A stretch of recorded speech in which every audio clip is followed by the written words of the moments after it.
শুভেন্দু আর শান্তার বেশ ধুমধামের সাথেই বিয়ে হয়েছিল। বিয়ের ৩ বছরের মাথায় শুভেন্দুর বাবা হঠাৎ স্ট্রোকে পরলোকগত হওয়াতে শুভেন্দুর মা অনিলা দেবী বেশ একা হয়ে যাওয়াতে ওরা বাচ্চার জন্ম দেওয়ার সিদ্ধান্ত নেয়। শান্তার কোল আলো করে আসে পুত্র নভেন্দু। ওরা তাকে ডাকে নভ বলেই। হয়তো ভেবেছিল আকাশের মতোই বড় হবে সে। মা বাবা বিশেষত ঠাকুমার কাছে যথেচ্ছ আদর পেতে পেতে বড় হতে লাগলো সে। শান্তা বিয়ের আগে থেকেই চাকরি করত। নভকে ভালোভাবে মানুষ করবে বলে গর্ভস্থ অবস্থাতেই চাকরিটা ছেড়ে দেয়।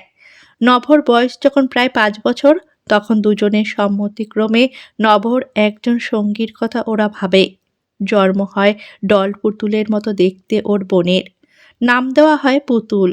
পুতুল সত্যিই পুতুলের মতো সুন্দর। গোলাপি ফর্সা রং, মাথা ভর্তি কোঁকড়ানো চুল, দেখলেই যে কেউ ওকে আদর করে। কান্নাকাটি কম করে বলে আরও আদর পায় বেবিটা। নভ কিন্তু বোনের কাছে একেবারেই ঘেঁষত না, জোর করলে আরও দূরে দূরে থাকতো। অনিলা দেবী সেই জন্য আরও বেশি বেশি নভের সব আবদার মেটাতেন। শান্তা শুভেন্দুকেও বাধ্য করতেন নভর সব বায়না মেটাতে। স্কুলে তো যেত নভ, কিন্তু টিচাররা অভিযোগ করতেন ওর আনমনা হওয়া স্বভাব নিয়ে। এইভাবেই চলছিল। শুভেন্দু শান্তা ভেবেছিল একটু বড় হলে এগুলো কেটে যাবে, কিন্তু একদিন যা হলো তাতে ওরা চিন্তাগ্রস্ত হতে বাধ্য হলো। সকালবেলা অনিলা দেবী পুজো করছিলেন। ওনার ঘরেই দোলনায় ৪ মাসের পুতুলকে ঘুম পাড়িয়ে শান্তা বাথরুমে গিয়েছিল। বাথরুমে আজকাল তার একটু বেশি সময় লাগে।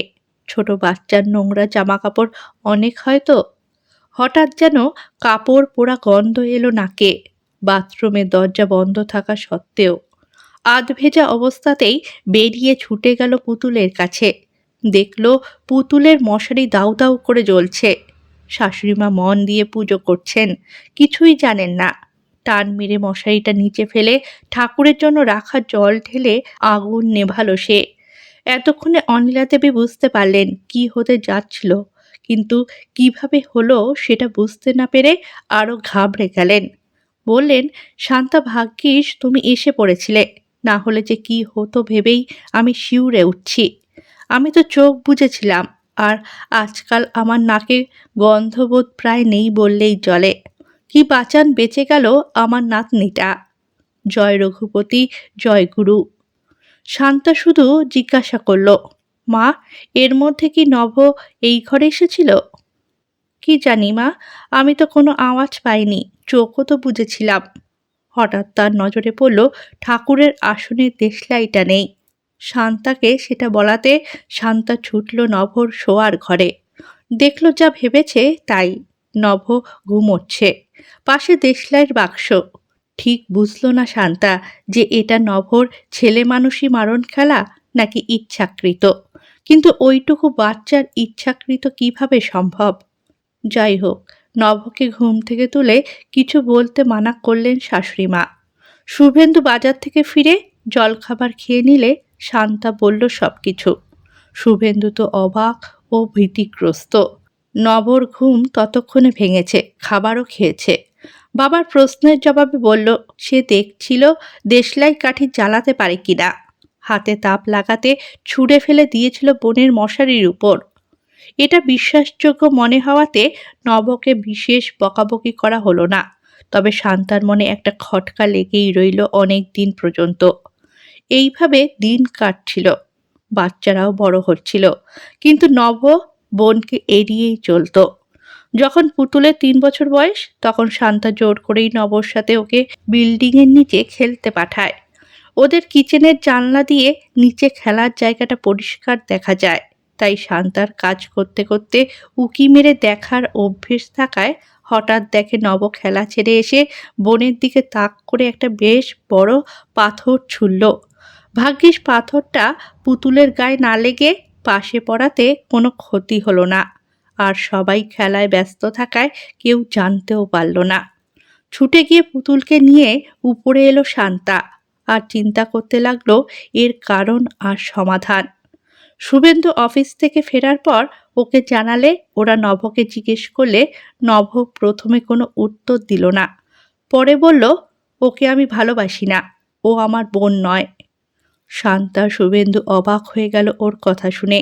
শুভেন্দু জিজ্ঞেস করল, তোমার এরকম মনে হচ্ছে কেন? ও তো তোমারই বোন। তোমার মা বাবা আর ওর মা বাবা তো এক। আমাদের দেখতে আলাদা তাই, গম্ভীরভাবে জবাব দিল নভ। এ কথাটা অবশ্য ভুল নয়। নভকে দেখতে ওর মামাবাড়ির দিকের মতো। সে শ্যামলা আর রোগাটে গড়ন, ওদিকে পুতুল খুবই ফর্সা আর গোলগাল। শান্তা শুভেন্দু অনেক আলোচনার পর সিদ্ধান্ত নিল যে নভকে শিশু কাউন্সিলরের কাছে নিয়ে যাবে। সেই অনুযায়ী অনিলা দেবীকে জানাতে উনি প্রচণ্ড আপত্তি করে বললেন যে এটা কোনো ব্যাপারই নয়, বাচ্চাদের এগুলো এক ধরনের দুষ্টুমি, ওরা করেই থাকে এসব, খুবই স্বাভাবিক। তাই মনোরোগ বিশেষজ্ঞের কাউন্সিলিংয়ের দরকার নেই, বরং কাউন্সিলিং বা থেরাপি নভর জন্য হানিকারক হতে পারে। এরপর শান্তা শুভেন্দু আর কোনো পদক্ষেপ নিতে সাহসী পেল না। এইভাবে দিন কাটলেও পুতুল সবসময় দাদার পাশে পাশেই ঘোরাঘুরি করত, যদিও অবহেলিত হতো বারে বারেই। পড়া না বুঝতে পারলে বাবা মার কাছে না গিয়ে দাদার কাছেই যেত, যদিও দাদা একেবারেই পাত্তা দিত না, তবুও হাল না ছেড়ে লেগে থাকত। এতদিন নভ পড়াশোনায় মোটামুটি ভালো ফল করত, কিন্তু সপ্তম ক্লাসে ওঠার পর ঠাকুমা হঠাৎ সেরিব্রাল অ্যাটাকে মারা গেলে সে সেবারের পরীক্ষায় অঙ্কে ফেল করে। শুভেন্দুকে লিখে দিতে হয় যে পরের পরীক্ষায় সব বিষয় পাশ না করতে পারলে ওকে আবার নিচের ক্লাসে পাঠিয়ে দেওয়া হবে। অন্য গার্জেনদের সামনে খুবই অপমানিত বোধ করেন শুভেন্দু। বাড়ি এসে খাওয়া দাওয়ার পরে নভকে অঙ্ক কষতে দিয়ে ঘরের দরজা বাইরে থেকে লাগিয়ে দিয়ে শান্তাকে বলে দেয়, যতক্ষণ না সব অঙ্ক ঠিক হবে ততক্ষণ নবর ঘরের দরজা খোলা হবে না। আর খেলা তো দূরে থাক, খাবারও দেওয়া যাবে না। শুভেন্দু কাজে বেরিয়ে গেলে শান্তা মাঝে মাঝে নভর ঘরে গিয়ে দেখে এলো অঙ্কগুলো ঠিক হয়েছে কিনা, কিন্তু যেহেতু তখনও ঠিক করে করেনি নভ, তাই নভকে ছুটি দিতে অপারগ হয়েছিল। এই ঘটনাগুলোর সময় পুতুল স্কুলে ছিল, তাই কিছুই জানতে পারেনি।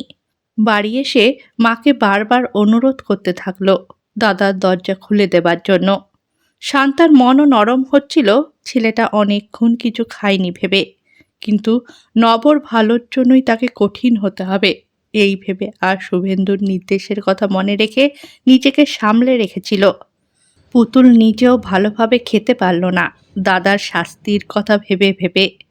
তারপর মার মোবাইলে বাবাকে ফোন করে অনুরোধ করল দাদাকে আজকের মতো ছুটি দেওয়ার জন্য।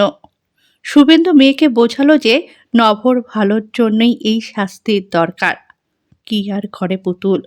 মা দুপুরে শুয়ে পড়ার পর অনেক কষ্ট করে চাবি খুঁজে ঘর খুলে কিছু খাবার নভর জন্য নিয়ে গিয়ে দেখে নভ ঘুমোচ্ছে।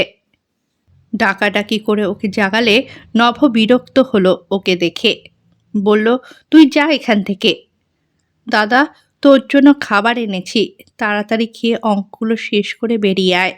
শিগগির কর, মা জানে না আমি এসেছি, বকবে আমাকে। কে বলেছে তোকে পাকামি করতে?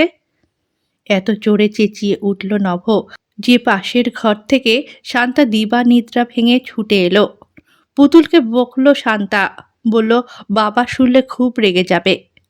বাবা তো দাদা যাতে পড়াশোনায় ভালো হতে পারে সেই জন্যই নিজে শক্ত হয়ে আমাদেরকেও শক্ত হতে বলেছে। পুতুল কাচুমাচু হয়ে বলল, প্লিজ মা, দাদাকে তো অনেকক্ষণ বন্ধ করে রেখেছ, এবার ছুটি দিয়ে দাও। ও অঙ্কগুলো ঠিকঠাক করে ফেললেই ছুটি পাবে, কেন করছে না? মা, একটা কথা বলবো? ফিসফিসিয়ে বলল পুতুল, দাদা বোধহয় অঙ্কগুলো কিভাবে করতে হবে বুঝতে পারছে না, তুমি একটু ভালোভাবে বুঝিয়ে দিলে ও নিশ্চয়ই পারবে। শান্তা পুতুলের কথার মর্ম বুঝে ছেলেকে নিয়ে বসলো অঙ্ক বোঝাতে। বেশ অনেকক্ষণ পর দেখা গেল নভ সব অঙ্কগুলো ঠিকঠাক করতে পেরেছে। যতক্ষণ ওরা পড়াশোনা করছিল পুতুল ঠায় একভাবেই বসেছিল সেখানে। নভ প্রথমে আপত্তি করছিল পুতুলের ওখানে উপস্থিতির ব্যাপারে। শান্তা বোঝালো যে এতে পুতুলেরও পড়াশোনা হয়ে যাচ্ছে পরোক্ষভাবে। নভর তো প্রাউড হওয়া উচিত এইভাবে বোন শিখতে পারছে বলে। দিন কাটছিল কিন্তু নভর বোনের প্রতি মনোভাবের পরিবর্তন বিশেষ বোঝা যাচ্ছিল না।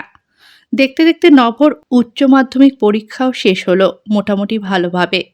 নব বেশ ভালো কলেজে ভর্তি হলো বিকম পড়ার জন্য। বাড়ি থেকেই যাতায়াত করত। সেই সময়ও পুতুল খুব একটা বড় নয়, সপ্তম শ্রেণীতে উঠেছে।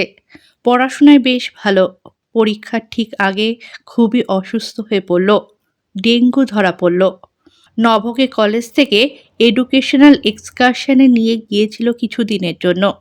ফেরার পর পুতুল দাদার সঙ্গে দেখা করার জন্য ছুট্টে এলো না দেখে নভ বেশ একটু অবাক হলো, কিন্তু স্বভাব অনুযায়ী পুতুলের ব্যাপারে জিজ্ঞেস করতে পারল না। শান্তা কথায় কথায় নিজের থেকেই পুতুলের অসুখের খবর জানালে ভেতরে ভেতরে ধাক্কা খেলো। নভ হেসে বলল, ভালোই হয়েছে, দেওয়ালিতে মজা করতে পারবে না, আর আমাকেও জবরদস্তি ভাইফোঁটা নিতে হবে না। শান্তা ব্যথিত হলেও মুখে কিছু বলল না। এটা তো প্রত্যাশিতই ছিল নভর থেকে। শুধু বলল, ফ্রেশ হয়ে খেতে আয়, আমি খাবার দিচ্ছি। কিছুক্ষণ পরে নভকে দেখতে না পেয়ে খুঁজতে খুঁজতে পুতুলের দরজার কাছে এসে চমকে গেল। ভিতরে ঢুকতে গিয়েও ঢুকলো না। দেখল পুতুলের মাথার পাশে রাখা ঠান্ডা জলে তোয়ালে ভিজিয়ে পরম যত্নে জলপট্টি দিচ্ছে নভ, আর বিড়বিড় করে বলছে, বাবা কি গরম কপাল, অনেক জ্বর তো। আর শুনতে পেল পুতুল দাদার জলপট্টি দেওয়ার হাত কপালে চেপে জ্বরের ঘোরের মধ্যেও বলছে, দাদা তুই কত ভালো রে। না, আমি একটুও ভালো না, তোকে মোটেই ভালোবাসি না, বুঝেছিস। নে, এবার জ্বর কমছে, ঘুমিয়ে পড়, আমি খেয়ে এসে তোকে খাইয়ে দেব। শান্তা একটু দূরে সরে গিয়ে ডাকলো, নভ খেতে আয়। চোখে তার আনন্দাশ্রু। ভাবল, ইস, শুভেন্দু কেন যে এই মুহূর্তে বাড়িতে নেই।